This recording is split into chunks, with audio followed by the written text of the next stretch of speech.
So while the company that I run is really just a national company and we're only located in the United States, I would tell you that it's a global business when you think about the supply chain and the medications that we administer to our patients.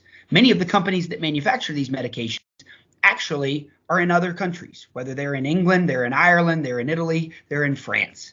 And so for us, what's really important is making sure that we can still get those medications, even though they're across the Atlantic Ocean, as an example.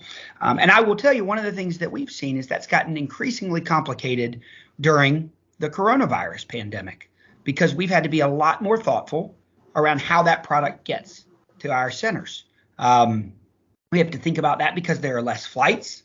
We have to think about that because the people in the factories sometimes get sick and can't put our medications in a box and ship them to us.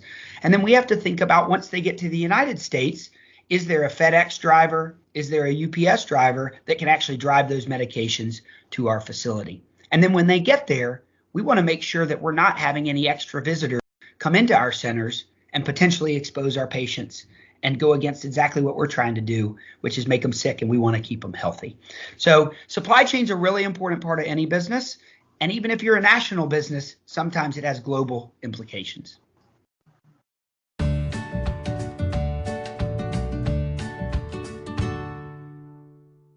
Well, thank you very much for letting me chat with you today. I'm super excited about each one of you becoming a future entrepreneur. And if I had to give you one parting piece of advice, I would tell you this: work hard, be curious, and the details matter. And the quality of work, if you do it well, I promise you, you'll be successful.